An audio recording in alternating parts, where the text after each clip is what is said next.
Mariátegui nació peruano, pero por sus objetivos, sus metas y las aspiraciones del proyecto sociopolítico cultural, Mariátegui pertenece a nuestra América. La América de Bolívar, de Rodó, de Vasconcelos, de Martí, la América de Alfaro. Para quienes conocieron a Mariátegui, fue un dechado de saberes vinculado siempre a la solidaridad social. Decir algo en contrario sería afectar fuertemente a la verdad. Nos interesa, sin embargo, aquí y ahora, el pensamiento mariáteguista en cuanto a qué es la posibilidad hoy en nuestra América hacia los cambios necesarios para un mejor bienestar y una mayor justicia, especialmente con los otros. Pero, ¿y quiénes son los otros? Los que subsisten única y exclusivamente con la carga biológica de la especie y apenas algo de esperanza y fe en las posibilidades de su cambio. Es necesario captar a Mariátegui con todas sus posibilidades de realización en cuanto a que en realidad Mariátegui responde a todos los problemas que siguen vivos aún y que por esa razón se nos hace necesario recrearlo. Esta recreación tiene que ver con 5 aspectos. 5 aspectos que no necesariamente comprenden todo su pensamiento, pero sí un acercamiento a él sin caer en el reduccionismo que lastimaría ese mismo pensamiento. En este caso, tiene que ver con la problemática educativa, la organización popular, el nacionalismo de cada país, la cuestión indígena y sobre todo la unidad latinoamericana, buscando siempre la posibilidad también, como dijimos en antes, de una América unida, pero en encuentro de su identidad.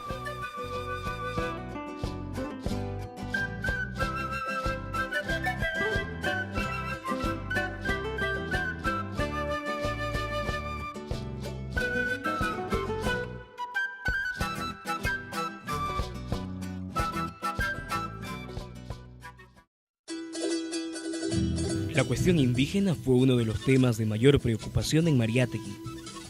Con Mariátegui surge una nueva categoría de interpretación sobre el existir del indio. El sentido socioeconómico y político del asunto se hace presente. Hemos dejado de considerar al indígena abstractamente como problema étnico o moral, para reconocerlo como problema social, económico y político.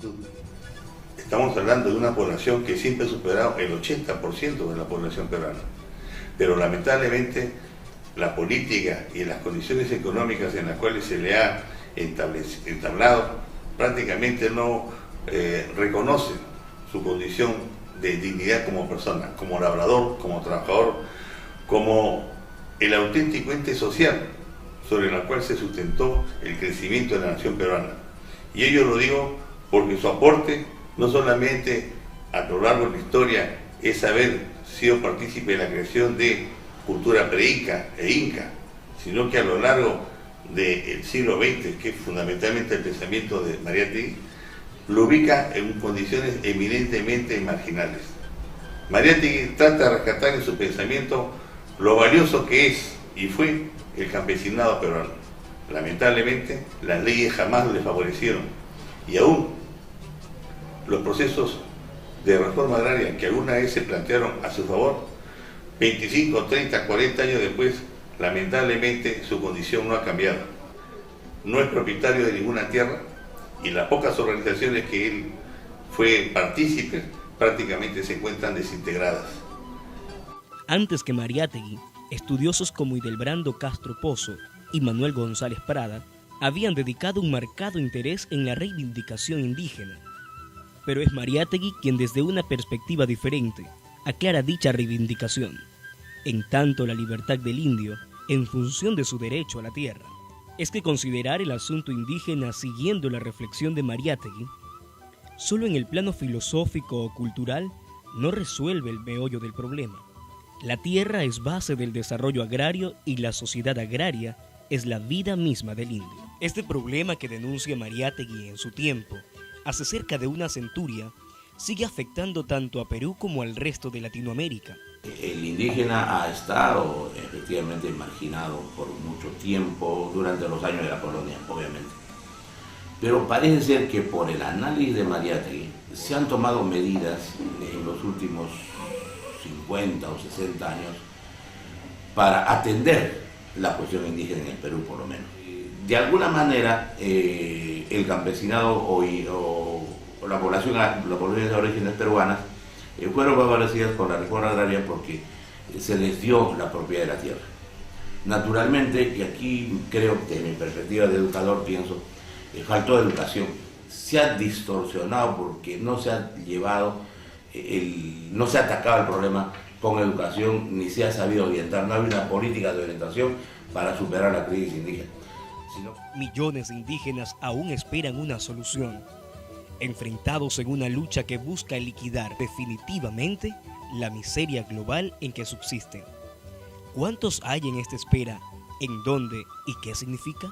Está igualmente el reconocimiento a la aceptación de su sistema comunitario de vida, como muro de resistencia durante tantos siglos para resolver su permanencia en la historia.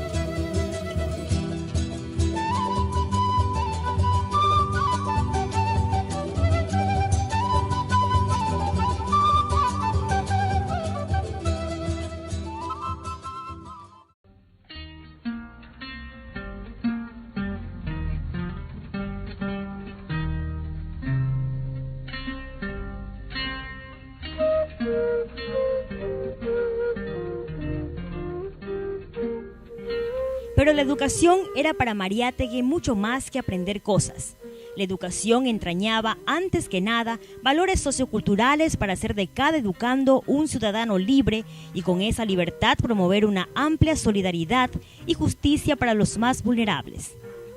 Igualmente, la educación se niega a sí misma al mantenerse, tal cual sucede aún, como feudos de instrucción dedicados a la primaria, secundaria o media y la superior o universitaria. Esta dicotomía separa aún más el conocimiento como formación y el conocimiento como factor productivo. Diferenciar el problema de la universidad del problema de la escuela es caer en un viejo prejuicio de clase. No existe un problema de la universidad independiente de un problema de la escuela primaria y secundaria. La educación, valga repetirlo, no tiene mayor sentido si su objetivo principal es consolidar un individualismo de élite, netamente personal. Con respecto a la educación, hay obviamente una repercusión muy profunda. Todos los cambios que se han hecho en la educación después de los años 30 han sido basados en el análisis o en la denuncia que había planteado Mariátegui en los ensayos, pues, porque él hablaba de una educación de clase, una educación de casta, una educación clerical. Entonces, pero lo fundamental es que se ha establecido en Perú una educación laica. En cuanto a la educación favorable o no al campesinado, tenemos que reconocer que han habido algunos esfuerzos por parte de los gobiernos de inducirlo a estudiar, a exponerle condiciones de gratuidad de la enseñanza pública. Por supuesto, en la actividad privada jamás ha tenido mayor beneficio, pero aún así, el Estado, otorgando beneficios de esta naturaleza no ha alcanzado a cubrir prácticamente las expectativas de los niveles primario y secundario. Los hijos del campesinado siguen siendo objeto de marginación. Gran parte de ellos son parte de la población analfabeta. En el Perú actual, en este siglo XXI, tenemos 1.800.000 personas que son analfabetas, y de ellos el 48% son precisamente hijos de campesinos. Los programas nacionales de alfabetización son un auténtico fracaso. Antes que nada, la educación tiene que adquirir su valoración de la misma sociedad de sus usuarios posibles, consustancial a sus necesidades y pretensiones para solucionarlas. ¿Cómo hablar de libertad de enseñanza, por ejemplo, si la gran mayoría no dispone de la libertad económica para acceder a ella? La libertad de enseñanza, así planteó Mariátegui, es pues una ficción, es una utopía que la historia desahucia. ¿Cuántas reformas de la enseñanza en la escolaridad iberoamericana? Y sin embargo, el atraso continúa. Los reclamos para el desarrollo a través del grito de los estudiantes en las calles, exigiendo mayores presupuestos y mejores contenidos del conocimiento, están a la orden del día. ¿Es que nada ha cambiado o es que los cambios han sido hasta hoy demasiado superficiales? Es un error suponer que una revolución en la enseñanza puede operarse dentro del marco del viejo orden social.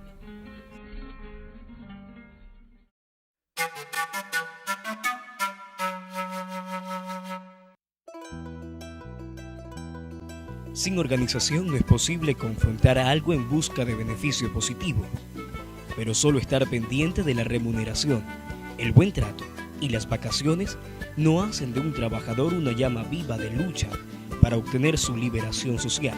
Organizarse no significa únicamente tener capacidad de convocatoria y enfrentamiento. No hay organización sin disciplina, ni hay disciplina sin solidaridad. Ninguna gran obra humana es posible sin la mancomunidad llevada hasta el sacrificio de los hombres que la intentan. Hablar de organización es hablar de una tipología sumamente amplia y compleja, porque encontramos escenarios totalmente disímiles, el ámbito rural, el ámbito urbano. En el ámbito rural, las sociedades agrícolas de interés social, las cooperativas agrarias de producción, prácticamente todas ellas fueron momentos de una circunstancia política. Todas ellas, sin excepción, no han podido cimentar una economía eminentemente rural a favor de su propia población. Toda organización del trabajo asume la responsabilidad de formar a sus afiliados. Hay necesidad, por lo tanto, insistía Mariátegui, de estudiar, liquidar el analfabetismo, crear escuelas, abrir medios masivos de comunicación. Se trata sobre todo de crear una conciencia del trabajador respecto a su ocupación y su relación social, de la función que desempeña en el rol productivo del desarrollo. La organización de los trabajadores no estaría completa. Eso sí, aclaraba Mariátegui continuamente. Sin la conformación de un partido político de masas y medios de comunicación a disposición de los trabajadores. Es que la presencia de un partido político de los trabajadores abriría definitivamente los caminos de la edad de la razón política del Perú. Pero claro, era necesario un altoparlante del pensamiento de lucha.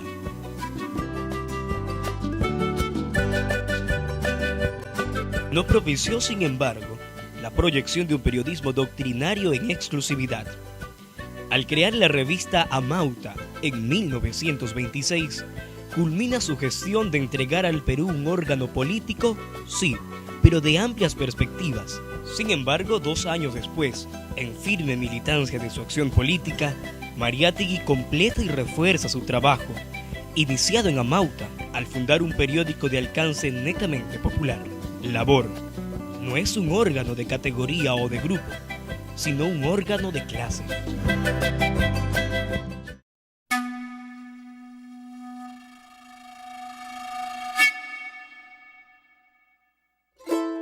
Con Mariátegui, el nacionalismo cobra una nueva dimensión en cuanto a apertura del desarrollo y el progreso, vinculado obligadamente a la identidad del pueblo que lo promueve, o sea, hacer lo propio, por y para las grandes mayorías, rescatar Perú en sus valoraciones socioculturales que históricamente le pertenecen y proyectarlas en el contexto de la realidad actuante. En el Perú sí hay un exacerbado regionalismo que hace mucho daño al proceso de integración nacional. Por eso no se puede decir qué cosa es el Estado peruano, qué es lo nacional en el Perú. Es el cholo, el sambo, el indio, el selvático. Esos son diferentes tipos humanos que no representan a la nacionalidad peruana en general, sino a diferentes grupos nacionales. Claro, ahí de lo que nosotros rescatamos es que esa podría ser considerada una fortaleza. La diversidad pluriétnica, plurirracial, plurilingüística, ¿no es cierto?, sería nuestra fortaleza.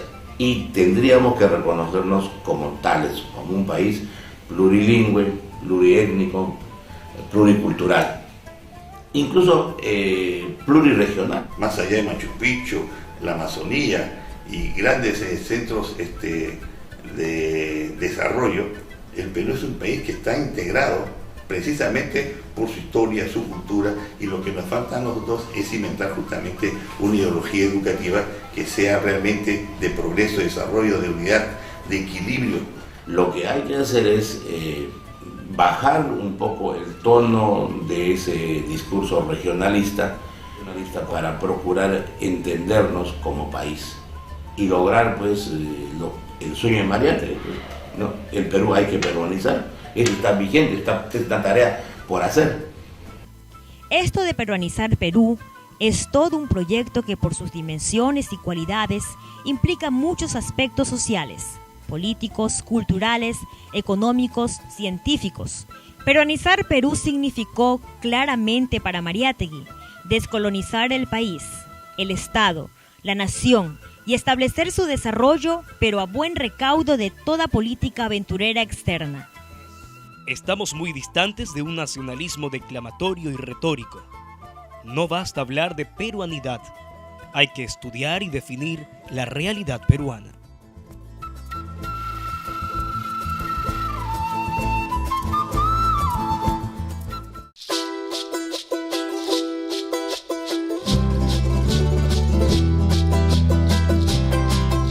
Para Mariátegui, hablar de nuestra América, tal cual la valoración que le diera Martí, era antes que nada definirla en unidad. La tarea número uno de Latinoamérica es unirse. Claro, porque con esto de la independencia nos hemos desunido. Claro, el pensamiento napoleónico ha exacerbado los nacionalismos, las fronteras, ¿no? Y mi territorio, y la separación, y constitución diferenciada. Sin la comprensión de esta razón sería imposible comprender la realidad de estos pueblos y, en consecuencia, la necesidad de su liberación. Entonces, al crear las naciones, hemos entrado en rivalidades, digamos, circunstanciales. Entonces, eso tiene que superarse por otras razones, por otros conceptos. Latinoamérica, conformada por tantos países en desacuerdo, está condenada a las perversas limitaciones de la dependencia y el antidesarrollo. Pensadores anteriores y libertadores justamente buscaron la unidad básica para independizarnos del colonialismo, pero esas circunstancias no han variado. Seguimos en alguna medida siendo objeto de procesos seguidos de un colonialismo disfrazado. El proceso de globalización encubre ahora más o menos esa pugna por diferenciar los lazos de unidad que quisiéramos buscar. América Latina en Mariátegui significa no una abstracción filosófica al estilo Vasconcelos, ni un canto lírico al estilo Rodó. Significa una realidad histórica en continuo y tangible procesamiento. Nada de Latinoamérica fue ajeno a Mariátegui. Estuvo presente con sus comentarios críticos y de advertencia en la disputa boliviano-paraguaya, a propósito de la intervención de Estados Unidos en Haití y Panamá, a favor de la lucha de Sandino en Nicaragua, y con mucho entusiasmo tomando posición en la insurgencia mexicana, que terminó con el porfiriato. En el caso latinoamericano, nosotros debemos aspirar a buscar esa unidad política como un objetivo importante y más aún cada vez más necesario, porque necesariamente tenemos que luchar con esos colonialismos, ¿no? Eminentemente entrelazados, subrepticios, mediante los cuales se trata de apoderar siempre de nuestras economías. Lo poco hasta hoy logrado no pasa los límites de las buenas intenciones. El reclamo de la unidad como síntesis de la realidad y su propia toma de conciencia, advertido por Mariátegui, aún sigue pendiente. ¿Cuántos intentos por solventar esta unidad?